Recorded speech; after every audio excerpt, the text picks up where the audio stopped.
Saudi Arabia में है, family को परमानेंट वीज़ा पे बुलाना चाहते हैं लेकिन प्रोसेस नहीं पता है कैसे बुलाना है, कौन एलिजिबल है, कौन एलिजिबल नहीं है। और एक बहुत ज़्यादा पूछे जाने वाला सवाल ये था कि क्या family visit visa permanent visa पे कन्वर्ट हो सकता है। तो इन सारे क्वेश्चंस का जवाब मैं आपको इस वीडियो में दूंगी। कैसे अप्लाई करना है, कैसे स्टैम्प करना है, बहुत ही सिंपल एंड ईजी प्रोसेस मैं आपको बता दूंगी। आपको उसके बाद कोई टेंशन, कोई परेशानी नहीं होगी। तो वीडियो के एंड तक जरूर देखिएगा।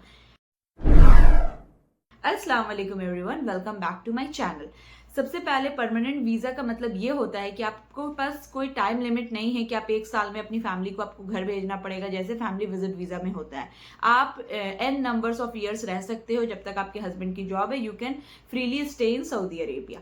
ठीक है ना। इसका दो प्रोसेस है, ऑनलाइन अप्लाई भी कर सकते हो, ऑफलाइन भी अप्लाई कर सकते हो। मैं आपको इजीएस्ट ऑफलाइन प्रोसेस मुझे लगता है तो मैं आपको ऑफलाइन प्रोसेस बता दे रही हूँ। ठीक है, सबसे पहले आता है कि किस किस लोगों मतलब कौन कौन लोग को आप अपनी फैमिली परमानेंट वीजा पे बुला सकते हो। ठीक है, तो उसमें सबसे पहले आती है आपकी बीवी, योर वाइफ। लेकिन एक बार में सिर्फ आप एक ही बीवी को बुला सकते हो। ठीक है, बहुत से लोगों की 2 बीवियां 3 बीवियां होती हैं, वट लेकिन आप एट अ वन टाइम आप एक वाइफ को बुला सकते हो। Second is your children. आप अपने बच्चों को बुला सकते हो लेकिन आपके बच्चे की एज 18 साल से ज्यादा नहीं होनी चाहिए। ठीक है, it should be less than 18 years. ठीक है, थर्ड, बहुत सारे लोग पूछते हैं कि पेरेंट्स को बुला सकते हैं कि नहीं।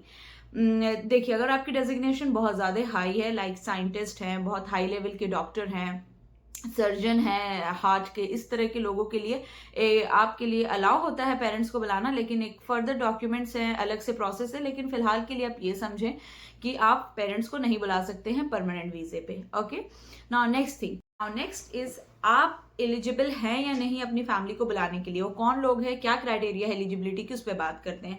तो द नंबर 1 इज आपकी salary, basic salary minimum 3500 riyal होनी चाहिए अपनी फैमिली को परमानेंट वीजे पे बुलाने के लिए।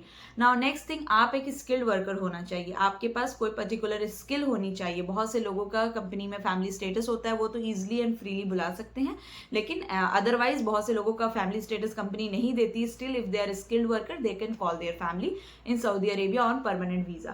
Few categories I will tell you who can call, like supervisor, like engineers, doctors, and all skilled categories they all can call. IT worker, ये सारे लोग easily बुला सकते हैं। Now, what are the documents required to call your family on permanent visa?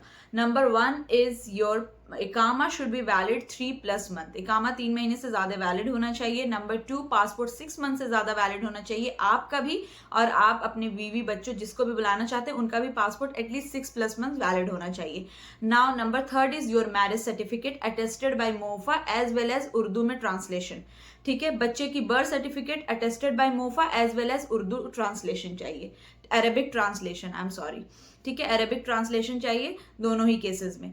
Now fourth thing is that आपकी certificate, like अगर आपने diploma किया है तो उसकी फाइनल सर्टिफिकेट, या इंजीनियरिंग की है तो आपको सऊदी काउंसिल ऑफ इंजीनियरिंग से आपको वो सर्टिफिकेट अटेस्ट करवानी होगी। आपने डिप्लोमा किया है तो वो सर्टिफिकेट आपको मोफा से अटेस्ट करवाना पड़ेगा, एज वेल एज उसका भी अरेबिक ट्रांसलेशन चाहिए होगा।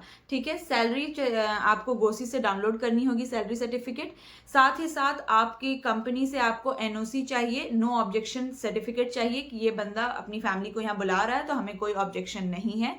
ठीक है, and next thing is that आपकी कंपनी जो है, आपका इकामा पे जो डेजिग्नेशन है और कॉन्ट्रैक्ट पे वो सेम रखनी चाहिए। अगर आपका डिफरेंट डेजिग्नेशन है तो वो नहीं चलेगा। इकामा एज वेल एज कॉन्ट्रैक्ट पे सेम डेजिग्नेशन आपकी होनी चाहिए। देन आपका इकामा की फोटो लगेगी, पासपोर्ट साइज फोटो आपका चाहिए होगा, आपके फैमिली मेंबर्स का चाहिए होगा। एंड देन आपका वीजा, जो वीजा आपकी कंपनी ने आपको इशू करके दिया है वो वीजा स्टैम्प किया हुआ आपको शो करना पड़ेगा जब आप जाइएगा इस्तिकदाम ऑफिस। तो ये सारी डॉक्यूमेंट्स रिक्वायरमेंट है जो मैंने आपको एक्सप्लेन कर दी। नाउ बढ़ते हैं आगे, what is the process, how to apply and how to get the yellow slip which is called permanent visa. तो सबसे पहले आपको 35 रियाल, जैसे हम फैमिली विजिट वीजा में चैम्बर ऑफ कॉमर्स करवाते हैं वैसे ही 35 रियाल आपको कंपनी को देना पड़ेगा। वो चैम्बर ऑफ कॉमर्स करवा देगी आपके परमानेंट वीजे के लिए। ठीक है, नाउ नेक्स्ट थिंग, आपको अपॉइंटमेंट लेना है इस्तकदाम का। अबशर से भी आप ले सकते हो, जाकर के भी ले सकते हो, चॉइस इज योर्स, ठीक है। अपॉइंटमेंट जब आप ले लेंगे, आपको 2000 रियाल फी जो है वो सबमिट करनी पड़ेगी, ठीक है। बहुत सारी कंपनी ये पैसे पे करती है, बहुत सारी कंपनी पैसे नहीं पे करती है, तो आप देख लेना अपनी कंपनी से बात करके। 2000 रियाल लगेंगे, चाहे आप एक मेंबर को बुलाइए या 10 मेंबर को बुलाइए, doesn't matter. 2000 riyal is the fees for permanent visa. When you need your permanent visa, you want your yellow slip, you have to pay 2000 रियाल in your अपशर अकाउंट, ठीक है। उसके बाद आपको 2000 रियाल आपने पे कर दिया, चैम्बर ऑफ कॉमर्स हो गया। जो डॉक्यूमेंट्स मैंने आपको बताया वो सारी चीज़ें आप लेकर के जब आप इस्तकदाम ऑफिस जाइएगा, वो सारी चीज़ों को रीवेरीफाई करेंगे, आपके डॉक्यूमेंट्स को, आपके सर्टिफिकेट्स को, बर्थ सर्टिफिकेट, बच्चे का बर्थ सर्टिफिकेट, आपकी मैरिज सर्टिफिकेट, आपका इकामा, ये सारी चीज़ें रीवेरिफिकेशन के बाद आपकी अगर सारी चीज़ ओके रही तो सेम डे आपको येलो स्लिप मिल जाएगी। कभी कभी 1 से 2 दिन लगता है, कभी कभी 1 वीक भी लगता है, ठीक है। तो आपको येलो स्लिप यहाँ से एकदम सिंपल एंड इजी प्रोसेस से आपको येलो स्लिप मिल जाएगी। वीजा स्टैंपिंग कराने का क्या प्रोसेस है? वीजा स्टैंपिंग कराने का सिंपल प्रोसेस है, जब आपके हस्बैंड आते हैं जॉब करने या कोई भी बंदा जॉब करने आता है तो उनको जैसे गमका करवाना पड़ता है वैसे ही सेम सेम गमका करवाना पड़ेगा। बच्चों का गमका नहीं होता है अगर वो 12 ईयर से कम है, उनकी पोलियो सर्टिफिकेट लगती है। पोलियो सर्टिफिकेट भी अटेस्टेड होनी चाहिए मोफा से, तो आप किसी भी एजेंट को दे करके वो पोलियो सर्टिफिकेट अटेस्ट करवा सकते हैं मोफा से इंडिया में, एंड पाकिस्तान ऑल्सो सेम से। Now next thing is that आपकी वाइफ का एक्सरे होगा, ब्लड टेस्ट होगा एंड यूरिन टेस्ट होगा। ये सारे टेस्ट आप अपॉइंटमेंट गमका की वेबसाइट से लेकर के किसी भी गमका सेंटर में जाकर के 7 से 8 हजार रुपए लगेंगे। आप गमका करवा लीजिए अपनी बीवी का, गमका फिट हो गया एंड गमका फिट की रिपोर्ट अपलोड हो गई, उसके बाद आप वीएफएस सेंटर का अपॉइंटमेंट ले लें। वीजा स्टैंप करवाने के लिए आपको क्या क्या डॉक्यूमेंट्स की रिक्वायरमेंट है? आपको येलो स्लिप जो मिली है इस्तकदाम ऑफिस से वो चाहिए होगी, आप मेडिकल फिट की रिपोर्ट चाहिए होगी गमका से करवाने के बाद, बच्चे की पोलियो की सर्टिफिकेट चाहिए होगी attested by MOFA, marriage certificate, Urdu translation as well as attested by MOFA, आपकी जो सर्टिफिकेट है educational certificate attested by MOFA as well as Urdu translation, your इकामा, your visa, your photocopy and your means child and your wife photo, passport size photo, passport, on objection certificate will also be required at the time of VFS center. ये सारा documents लेके आप जाइए, आपको वो सारे reverify करेंगे and they will approve the document and they will send to the embassy. जब एम्बेसी में डॉक्यूमेंट चला जाएगा 10 से 15 दिन में आपका वीजा लग करके आ जाएगा। This is very simple process, कोई इसमें झंझट नहीं है। Easily step by step if you will go you can easily apply and call your family.